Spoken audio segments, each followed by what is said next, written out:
देखिए, बचपन से ही मैं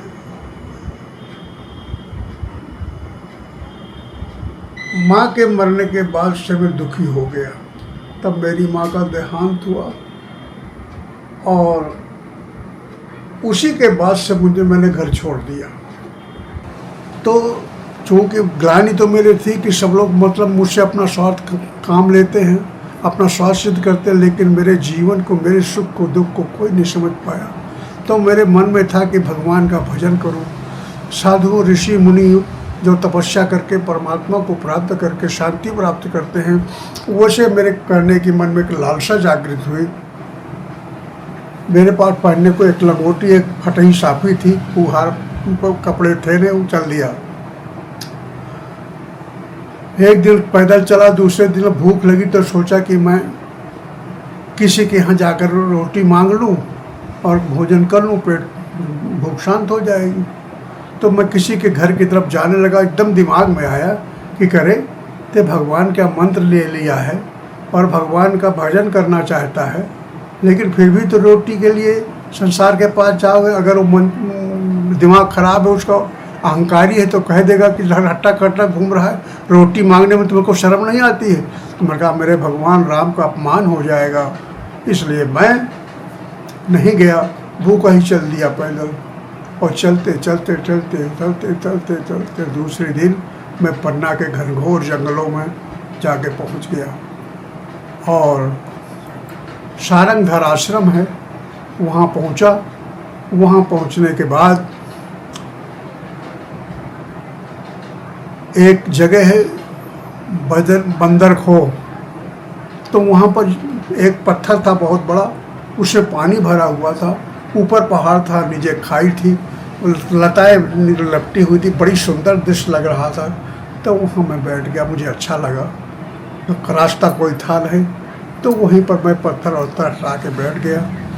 आदिवासियों का क्षेत्र था, आदिवासी आए तो उन्होंने भी मुझे झोपड़ी बना दी, वहीं लकड़ी लिया, धूनी लगा के वहीं मैं रहने लगा। 3-4 दिन तक भोजन नहीं मिला।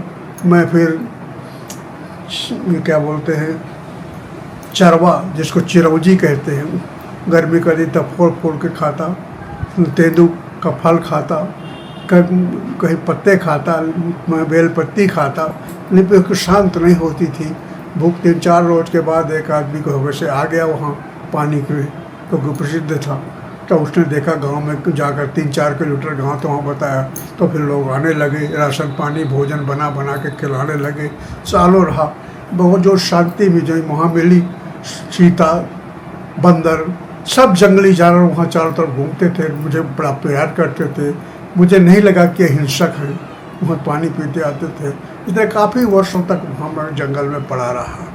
इसके बाद फिर एक दिन मेरे में ऐसा हुआ कि एक लंबा चौड़ा साधु, रात को मैं सो रहा था कि एक लंबा बड़ी बड़ी जटा एक साधु आया। तो मैं ऐसा लगा कि कोई महात्मा आए हैं, तो मैं उठ के जाकर जहाँ दंडवत करने को किया तो गायब हो गए। फिर आवाज़ आई कि ठीक है, खूब भजन करो, लेकिन ये दृश्य जो तुमको किसी से कहना नहीं, और यहाँ खूब भजन करो तो मैं आनंद है। वो जगह ऐसी थी कि 5-5:30 बजे तक बढ़िया सुंदर खूब हवन की खुशबू आया करती थी, कोई दिखता नहीं था। काफ़ी दिन रहा। इसके बाद फिर मैंने गांव के लोग आए, उनसे ये दृश्य बता दिया। मना किया था महात्मा ने, लेकिन बता दिया तो मेरे मन में उच्चाटन हुआ। फिर वो जगह भी छोड़ दिया। पैदल चलते चलते चलते 3 दिन में भूखा प्यासा चित्रकर्मी स्टेशन आया। ठंडी के दिन थे, भूख लगी थी, ठंड भी लग रही थी। तो एक आदमी जो मुझे अभी याद नहीं है, वो बोले, बाबा भैया तुम अच्छे घर के आदमी लग रहे हो। बोले क्या बात है, चलो हमारे घर। वो घर ले गया, मुझे खाना खिलाया और मुझे कपड़ों की रात में पड़ा रहा। सुबह उठकर मैं चित्रकूट पूछा, रास्ता चला गया पैदल, क्योंकि उस समय न तो कोई रिक्शा चलता था और न कोई गाड़ी चलती थी। सर 72-73 की बात है लगभग। आया चित्रकूट में, तो चूँकि दाढ़ी बढ़ गई थी, कपड़े गंदे हो गए थे, पागलों की जैसी स्थिति थी। तो वो चित्रकूट पे घूमते घूमते ये प्रमोद बन के लक्ष्मी नारायण मंदिर में पहुंचा तो वो मुझे साधु को मार मार के भगाने लगे, पागल है पागल है। वहाँ मुझे भगाया गया, जहाँ भी जाता तो मुझे भगा दिया जाता था। तो मेरे आया, मैंने कहा यार दास, मैंने तो सुना था साधु बड़े दयालु होते हैं लेकिन तो बड़े क्रूर हैं। यह आदमी कहते इनको भी क्यों संसार में कैसा, ये जो मैंने पढ़ा वो नहीं है क्या, ये सब बड़ा दुख हुआ। तो मैं दुखी होकर मेरी मुँह से अपशब्द निकले तो एक साधु कहता है, सुनो साधुओं को कुछ मत कहो, तुम्हारे मन में वैराग्य है इसलिए वैराग्य की परीक्षा हो रही है, साधु को नहीं कहो कुछ। मैं कहा चल ठीक, अच्छा कह रहा है। इस तरह घूमते घूमते मैं राम घाट में आया। राम घाट में बैठा तो एक आदमी बोला कि तुम बाबा भैया कहाँ से आए हो, क्या हो। मैंने बताया ऐसा ऐसा। कहा साधुओं के दर्शन करना चाहे तो बोले हाँ हाँ।